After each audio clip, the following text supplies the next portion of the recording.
Dalam Bapak Ibu semua, mungkin kita pernah mendengar dari saudara-saudara kita yang dari Islam mengatakan bahwa batu Hajar Aswad itu asalnya dari surga atau dari langit. Nah, kali ini kita akan komparasi dengan tulisan salah satu bapak gereja yang sangat dihormati oleh gereja Ortodoks Timur, Bapak Ibu, yaitu Yohanes dari Damsyik atau Damaskus atau yang disebut dengan John of Damascus. Seperti apa yang dia tuliskan tentang batu yang ada di Ka'bah itu? Nah, John of Damascus menuliskan bahwa batu yang dicium di Ka'bah adalah kepala Afrodit atau Dewi Cinta. Nah, kita lihat dulu Bapak Ibu, siapa John of Damascus itu. Di dalam literatur ini, John of Damascus lahir dari keluarga bangsawan. Dia orang Arab tetapi memeluk agama Kristen. Dia lahir sekitar tahun 650. Setelah mengabdi bersama ayahnya melayani khalifah, ia pensiun sekitar tahun 700 dan pergi ke biara Saint Sabas dekat Yerusalem. Setelah ditabiskan menjadi imam oleh Yohanes Patriark Yerusalem tahun 705 sampai 735, ia mengabdikan dirinya untuk mengajar, berkhotbah, dan melanjutkan penulisan berbagai jenis karya-karyanya. Dia meninggal dunia pada usia lanjut sekitar tahun 750 dan sangat dihormati oleh gereja Bizantin dan mulai dihormati di abad ke-12 juga di gereja Latin. Nah, dari tahun kelahiran John of Damascus, kita bisa lihat sendiri Bapak Ibu bahwa John of Damascus itu sudah duluan ada dibandingkan dengan At-Tabari dan Al-Qurtubi. Nah, At-Tabari dan Al-Qurtubi adalah penulis tafsir Quran yang sangat terkenal yang buku-bukunya ada di dalam perpustakaan kita ini Bapak Ibu. Tafsir At-Tabari, tafsir ini Bapak Ibu diperkirakan ada tahun 922 Masehi. Tafsir Al-Qurtubi, tafsir ini diperkirakan ada tahun 1273 Masehi. Nah, John of Damascus tentu sudah ada jauh sebelum Ibnu Katsir menuliskan tafsirnya. Tafsir Ibnu Katsir, tafsir ini diperkirakan ada tahun 1370 Masehi, Bapak Ibu. John of Damascus tentu sudah ada jauh sebelum Jalalain menyelesaikan tafsir Qur'annya. Tafsir Jalalain, tafsir ini ada diperkirakan tahun 1460 Masehi sampai 1505 Masehi, Bapak Ibu. Dan tentu tulisan John of Damascus lebih tua dari semua tafsir Al-Quran yang kita miliki dalam perpustakaan ini, Bapak Ibu. Nah, seperti apa yang dituliskan oleh John of Damascus tentang batu Hajar Aswad yang dicium di Ka'bah itu, Bapak Ibu? Kita akan lihat di dalam literatur ini. Di dalam The Fathers of the Church, Saint John of Damascus, dalam tulisannya, ada juga tahyul kaum Ismail yang sampai hari ini masih berlaku dan membuat manusia terus melakukan perbuatan yang salah, karena merupakan cikal bakal antikristus.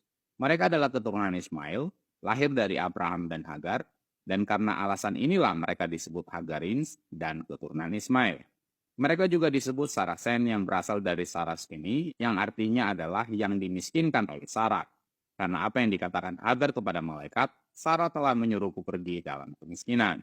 Perhatikan, mereka dulunya adalah penyembah berhala dan menyembah bintang, fajar, dan Afrodit, yang dalam bahasa mereka disebut kabar, yang artinya agung.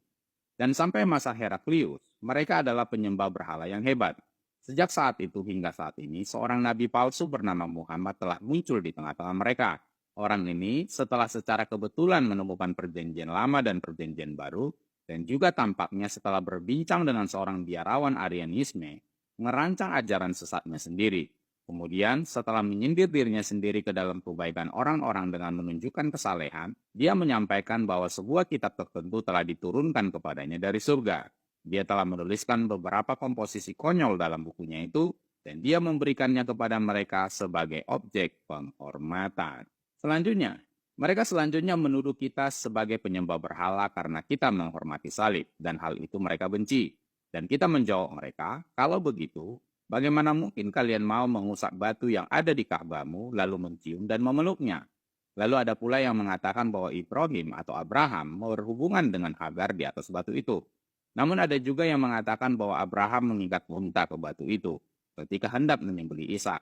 Dan kita menjawab mereka, karena kitab suci mengatakan bahwa gunung itu berhutan dan terdapat pohon-pohon yang darinya Abraham menebang kayu untuk peristiwa pembunuhan yang mengerikan itu dan menaruhnya di atas Ishak, dan kemudian dia meninggalkan keledainya bersama kedua pemuda. Mengapa kalian berbicara omong kosong? Karena di tempat itu tidak rimbun dengan pepohonan dan tidak ada jalan bagi keledai. Dan mereka malu. Namun, mereka tetap menegaskan bahwa batu itu adalah milik Abraham. Lalu kita berkata, Biarlah itu menjadi milik Abraham seperti yang kalian katakan dengan begitu bodohnya. Lalu, hanya karena Abraham bersetubuh atau berhubungan dengan seorang wanita, atau mengikatkan seekor unta pada batu itu, kalian tidak malu untuk menciumnya, namun kalian menyalahkan kami karena menghormati salib Kristus yang dengannya kuasa setan dan tipu daya iblis telah dihancurkan. Perhatikan, batu yang mereka bicarakan ini adalah kepala Afrodit yang biasa mereka sembah yang mereka sebut Kabat. Bahkan hingga saat ini, bekas ukiran tersebut masih terlihat jelas oleh pengamat yang cermat. Nah, terlihat jelas Bapak Ibu bahwa 2 kali dalam tulisannya seperti yang saya sudah tunjukkan tadi, John of Damascus menuliskan bahwa batu yang diusap dan dicium yang ada di Ka'bah itu adalah kepala Afrodit. Nah, siapa Afrodit? Kita dibantu oleh literatur ini. Di dalam The Jewish Encyclopedia, Afrodit adalah nama Yunani, dewi cinta. Di kalangan orang timur ini berhubungan dengan kecanduan seksualitas. Dan Afrodit dipuja dalam berbagai bentuk dan figur. Jadi Afrodit itu adalah dewi cinta Bapak Ibu. Nah, jadi John of Damascus menuliskan bahwa batu yang diusap, dicium dan dipeluk di Ka'bah adalah kepala Afrodit.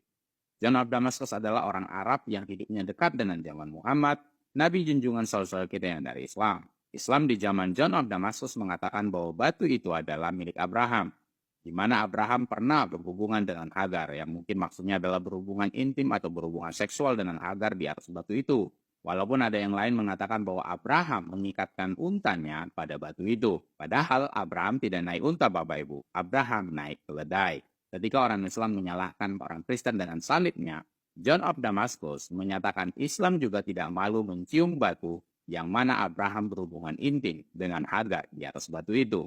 Nah, ini adalah sebuah statement yang bersifat apologetik Bapak Ibu terhadap tuduhan Islam kepada orang Kristen di zaman John of Damascus, yang mana pada zaman itu daerah John of Damascus dikuasai oleh Islam.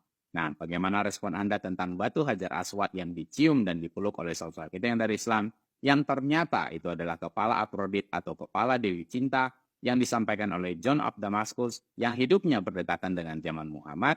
Silahkan tuliskan komentar Anda untuk itu. Demikian yang bisa saya sampaikan Bapak Ibu. Semoga menjadi berkat dan menambah pengetahuan dan wawasan kita semua.